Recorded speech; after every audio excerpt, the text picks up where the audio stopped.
subscribe now and press the bell icon. Never miss an update.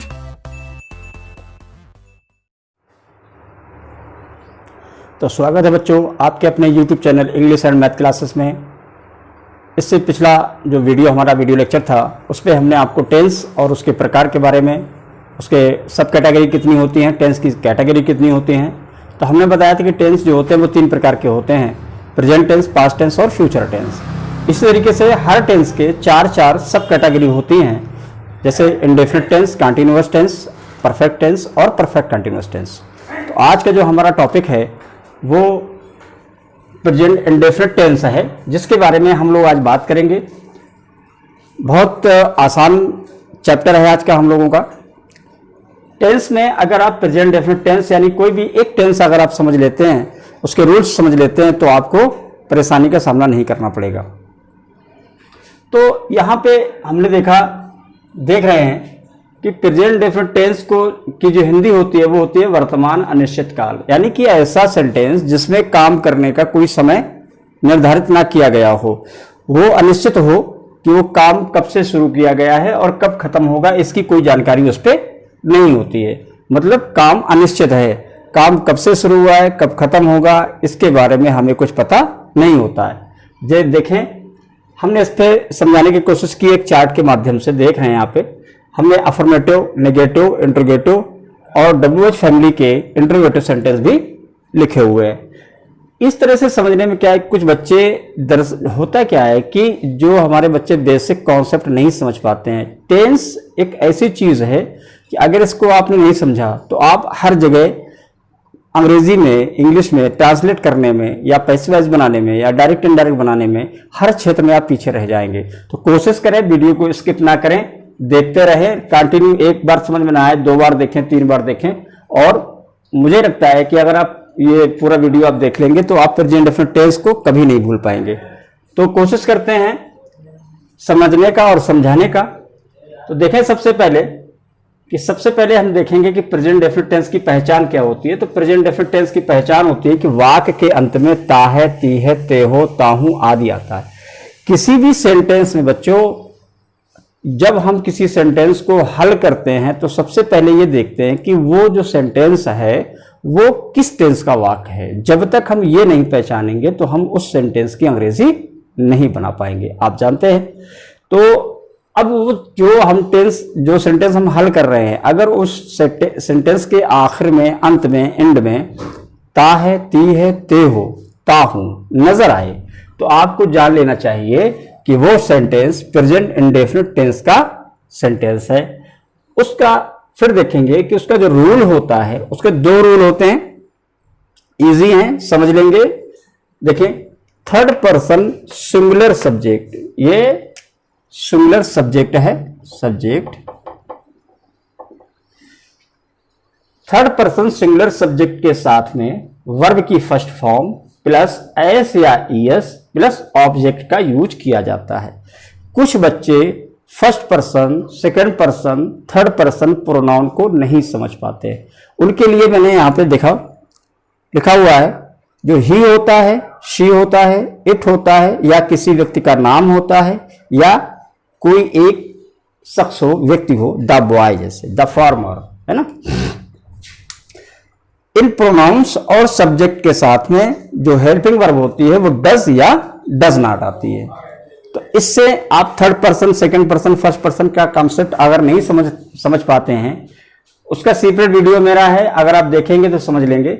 ये उन बच्चों के लिए है जो बच्चे थोड़ा सा इसमें परेशान हो जाते हैं कि वो फर्स्ट पर्सन क्या होता है, सेकंड पर्सन क्या होता है, थर्ड पर्सन क्या होता है। उनके लिए मैंने समझाया है, चाहे ही हो, चाहे शी हो, चाहे इट हो, चाहे राम हो, चाहे बॉय हो, इन सब के साथ में डज या डज नॉट का प्रयोग होता है। फिर देखें यहाँ पे ये होता है, अब उसमें लिखा हुआ है शेष सब्जेक्ट के साथ, बाकी और जो सब्जेक्ट बचे आपके उनमें एस या ईएस नहीं आएगा। तो कौन से सब्जेक्ट आपके बचे? आई बचा, वी बचा, यू बचा, दे है, राम एंड श्याम यानी कि एक नाम से अधिक नाम हो, द बॉयज या ज्यादा कोई व्यक्ति हो। तो ये हो गया हमारा सब्जेक्ट। ये सब्जेक्ट सिंगुलर सब्जेक्ट हो गए, ये प्लूरल सब्जेक्ट हो गए। अब उसमें देखेंगे कि ये रूल हमने देख लिया कि थर्ड पर्सन सिंगुलर सब्जेक्ट के साथ में वर्ब की फर्स्ट फॉर्म, उसमें वर्ब की फर्स्ट फॉर्म में एस या ईएस लगाते हैं और उसके बाद ऑब्जेक्ट लिख देते हैं। शेष सब्जेक्ट के साथ में एस या ईएस नहीं आएगा। तो देखें एग्जांपल, वह पत्र लिखती है, तो यहां पे वह जो है शी है, लड़की है, इसलिए थर्ड पर्सन का सिंगुलर सब्जेक्ट है, तो वह की अंग्रेजी शी हो गई। लिखना की अंग्रेजी राइट होती है। राइट में चूंकि सिंगुलर है इसलिए हम एस या ईएस का प्रयोग वर्ब में करेंगे, तो राइट्स हो गया। पत्र की अंग्रेजी आ लेटर हो गई। अब कुछ बच्चों का कंफ्यूजन होगा कि बहुत सारी वर्ब्स ऐसी होती हैं कि किसी में एस आता है, किसी में ईएस आता है, किसी में IES आता है। उसके लिए मैंने अलग से यहाँ पे रूल लिखे हुए हैं। इसके 4 रूल होते हैं। देखें, जब क्रिया के अंत में ओ हो, जब किसी क्रिया के किसी वर्ब के एंड में ओ आ जाए, क्या आ जाए बच्चों? ओ आ जाए, तो उस ओ के आने की वजह से उस वर्ब में ES का प्रयोग होता है। ये हमारा फर्स्ट रूल था। कोई भी वर्ब हो, जैसे गो है तो गोज हो जाता है। रूल नंबर 2, जब क्रिया के अंत में डबल एस या SH हो तो ES का प्रयोग होता है। जैसे पनिश है तो पनिशेस हो जाएगा। इसका दूसरा रूल हो गया। तीसरा रूल क्या है? जब क्रिया के अंत में कैंसोनेंट प्लस वाई हो, यानी कि क्रिया का अंत जो हो रहा हो वो वाई से हो और उस वाई से पहले कोई व्यंजन आ जाए, कैंसोनेंट आ जाए, तो उस वाई को क्या करते हैं? हटा देते हैं। उसके स्थान पर हम IES लगा देते हैं। रूल नंबर 4, जब क्रिया के अंत में वावल प्लस वाई हो, यानी कि क्रिया का अंत तो वाई से हो रहा हो लेकिन उससे पहले कोई स्वर आ जाए यानी वावल आ जाए, तो फिर उस वाई को ना तो हटाते हैं, कुछ नहीं करते हैं, केवल हम एस लगा देते हैं। जैसे प्ले का प्लेस। दूसरी चीज, जो नाउन होती है, नाउन में हम क्या करते हैं? एक वचन से बहुवचन बनाने के लिए एस या ईएस का इस्तेमाल करते हैं। लेकिन वर्ब में जब एस या ईएस नहीं लगी होती है तब वो वर्ब प्लूरल होती है, और जब उस वर्ब में एस या ईएस लगा दिया जाता है तो वो वर्ब सिंगुलर हो जाती है। इसका मतलब ये हुआ कि अगर सब्जेक्ट सिंगुलर है तो वर्ब भी सिंगुलर आएगी, अगर सब्जेक्ट प्लूरल है तो वर्ब भी प्लूरल आएगी। तो इसका मतलब ये हुआ कि जिस वर्ब में एस या ईएस लगा हो वो सिंगुलर होती है, और नाउन में अगर एस या ईएस लग जाए तो वो प्लूरल हो जाती है। सेम उल्टा है दोनों का होता है। खैर, हमें यहां समझना है, वह पत्र लिखती है तो शी राइट्स अ लेटर। अब इसी का अगर हम नेगेटिव बना दें, क्या बना दें? नेगेटिव। तो नियम कहता है कि थर्ड पर्सन सिंगुलर सब्जेक्ट के साथ में डज नॉट प्लस वर्ब की फर्स्ट फॉर्म, इसमें एस या ईएस नहीं लगाया जाता, फिर उसके बाद ऑब्जेक्ट बनाते हैं, लिखते हैं। तो सी होता है सिंगुलर सब्जेक्ट, यानी थर्ड पर्सन का सिंगुलर सब्जेक्ट। सी के साथ क्या आता है बच्चों? डज नॉट आता है, डज नॉट लगा दिया, राइट अ लेटर हो गया। इसी को अगर हम इंटरोगेटिव सेंटेंस में ले जाएं तो देखेंगे कि यहाँ पे क्या वह पत्र लिखती है, तो क्या की अंग्रेजी क्या हो जाएगी? डज हो जाएगी। क्यों? क्योंकि क्या लगने के लिए थर्ड पर्सन सिंगुलर सब्जेक्ट से पहले हम लोग डज का इस्तेमाल करते हैं, फिर वर्ब की फर्स्ट फॉर्म और उसके बाद ऑब्जेक्ट लगाते हैं।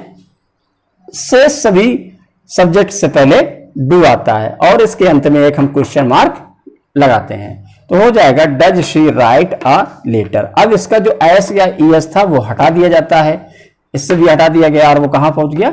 डू के अंदर, यानी डज हो गया वो। इसी तरीके से WH फैमिली के भी क्वेश्चन वर्ड होते हैं। WH फैमिली का क्या मतलब होता है? इसमें WH फैमिली का जो अगर वर्ड आ गया तो वो सबसे पहले लिखा जाएगा, फिर हेल्पिंग वर्ब आएगी, फिर थर्ड पर्सन सिंगुलर सब्जेक्ट आएगा, फिर उसके बाद वर्ब की फर्स्ट फॉर्म, फिर उसके बाद ऑब्जेक्ट। ये रूल अच्छी तरीके से याद कर लेना है। फिर ये तो हो गया सिंगुलर सब्जेक्ट के लिए। बाकी जो सब्जेक्ट होते हैं उनसे पहले हम डू लगा देते हैं बस। जैसे वह पत्र कब लिखती है, तो ये कब जो आया हुआ है ये WH फैमिली का वर्ड है, इसकी अंग्रेजी हम सबसे पहले लिखेंगे व्हेन, उसके बाद हम हेल्पिंग वर्ब लगाएंगे डज, फिर लिख दिया सब्जेक्ट शी, उसके बाद वर्ब आ गई राइट और पत्र की अंग्रेजी अ लेटर। इस तरह से ये सेंटेंस क्लियर हो गया। इसी तरीके से लड़का, ये भी सिंगुलर सब्जेक्ट है, द बॉय हो गया। शोर मचाना की होती है make a noise, singular subject था, हमने लगा दिया एस तो हो गया मेक्स ए नॉइज। अब इसका अगर नेगेटिव बनाएंगे तो सिंगुलर सब्जेक्ट के साथ में आप जानते हैं कि डज नॉट का यूज होता है, तो the boy does not make a noise. इसका अगर इंटरोगेटिव बनाएंगे तो हो जाएगा does the boy make a noise. इसमें अगर WH फैमिली का भी सेंटेंस बनाना है तो हो जाएगा why does the boy make a noise. अब देखें आगे, अब हमने जो सब्जेक्ट रखा हुआ ये आई है, और आई आप जानते हैं कि ये फर्स्ट पर्सन का सिंगुलर सब्जेक्ट होता है, लेकिन इसके साथ में वर्ब की प्लूरल फॉर्म आती है। आई लिखा, आई के साथ गो लगा दिया, क्यों? क्योंकि आई के साथ डू या डू नॉट आता है। इसका मतलब यह हुआ कि रूल कहता है कि शेष सब्जेक्ट के साथ में एस या ईएस नहीं आएगा। अगर सब्जेक्ट सिंगुलर होता तो हम एस या ईएस वर्ब में लगाते, अगर सब्जेक्ट सिंगुलर नहीं है तो हम एस या ईएस नहीं लगाएंगे, केवल हम वर्ब लिख देंगे। तो आई गो टू कानपुर। इसी तरीके से अगर हम नेगेटिव सेंटेंस बनाएंगे तो हमें मालूम है कि आई के साथ डू नॉट आता है, डू या डू नॉट आता है। डू कब आता है? जब सेंटेंस इंट्रोगेटिव का होता है। डू नॉट कब आता है? जब सेंटेंस निगेटिव का होता है। तो I do not go to Kanpur interrogative का सेंटेंस है, तो do I go to Kanpur. और अगर WH फैमिली का है तो why do I go to Kanpur, मैं कानपुर कैसे जाता हूं? कैसे जाता हूं तो हो जाएगा how do I go to Kanpur, मैं कानपुर कैसे जाता हूं। फिर देखें नेक्स्ट सेंटेंस, तुम पाठ याद करते हो। तो यू जो होता है ये सेकंड पर्सन का होता है, लेकिन बहुवचन होता है, सिंगुलर भी होता है, बहुवचन भी होता है। तो इस यू के साथ में आता है डू या डू नॉट। तो हम देख रहे हैं यहाँ पे कि इस पे यू के साथ में वर्ब में ऐसे यस नहीं लगेगा, तो हो जाएगा यू लर्न द लेसन। फिर अगर नेगेटिव सेंटेंस बनाएंगे तो हो जाएगा you do not learn the lesson. और अगर इंट्रोगेटिव बनाएंगे तो हो जाएगा do you learn the lesson. अगर WH फैमिली का सेंटेंस तो वेयर, तुम पाठ कहाँ याद करते हो, तो where do you learn the lesson. तो आप लोगों ने समझा, जिस तरह से मैंने दो सेंटेंस लिखे हैं ये सिंगुलर सब्जेक्ट के हिसाब से हैं, थर्ड पर्सन के, और ये हैं शेष जो सब्जेक्ट होता है। इसके साथ आप we, you, they, Ram and Shyam, the boys, जितने भी चाहो सेंटेंस उतने आप बना सकते हैं। तो आप लोगों ने देखा कि इस स्ट्रक्चर के हिसाब से आप कंपैरिजन भी कर सकते हैं, किसमें क्या कमी और किसमें क्या ज्यादती होती है, किसमें कब किसका प्रयोग किया जाता है, डच कब आता है, डू कब आता है। सबसे मेन चीज है इस सेंटेंस को पहचान लेना। अगर वाक्य लिखे हुए हैं उस पर कहीं भी जाता है, खाता है, रोता है, पीता है, सोता है, जागता है, कुछ भी करता है, लिखता है, बैठता है, तो इस तरह के जो सेंटेंस होते हैं ये सब प्रेजेंट डेफिनेट टेंस के वाक्य होते हैं। और उस पर दो ही रूल होते हैं। अगर सब्जेक्ट थर्ड पर्सन का सिंगुलर सब्जेक्ट है तो आप उस पर वर्ब में ऐसे लगाएंगे, नेगेटिव है तो डज नॉट लगाएंगे, और अगर इंट्रोगेटिव है तो सब्जेक्ट से पहले डज का यूज करेंगे। अगर सब्जेक्ट फर्स्ट पर्सन या सेकंड पर्सन का है, फर्स्ट पर्सन या सेकंड पर्सन का है, या थर्ड पर्सन का प्लूरल है, थर्ड पर्सन का प्लूरल सब्जेक्ट है, तो उसके साथ में आप नेगेटिव सेंटेंस में डू नॉट लगाएंगे, इंट्रोगेटिव सेंटेंस में डू लगाएंगे, और अफर्मेटिव सेंटेंस में वर्ब में ऐसे या यस नहीं लगाएंगे।